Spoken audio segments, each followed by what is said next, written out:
I'm very alarmed, but now we realize that we must do more. We must be more aggressive in our oversight. Miami-Dade Mayor Daniela Levine Cava reacting to the newly released USDA inspection report on the Miami Seaquarium, detailing incidents of food deprivation, with diets being drastically cut for 9 dolphins at the park so that the dolphins would perform better for guest interactions.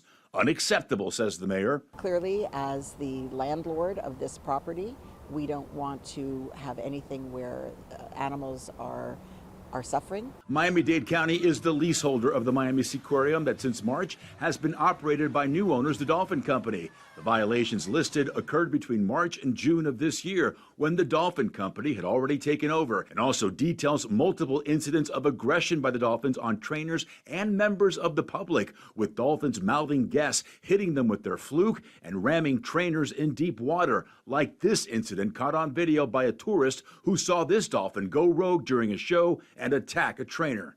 We're appalled. Dr. Naomi Rose, a marine mammal scientist with the Animal Welfare Institute, says what makes this report most egregious is that it comes just 10 months after a June 2021 USDA inspection report that first accused the Seaquarium of underfeeding animals and gross neglect, resulting in the deaths of 2 dolphins. It's even worse in many ways because they were starving the dolphins and they lost an enormous amount of weight.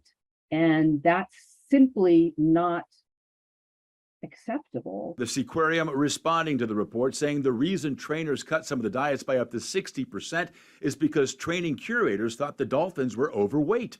They did determine that some of them were overweight and adjusted diets. They were emaciated.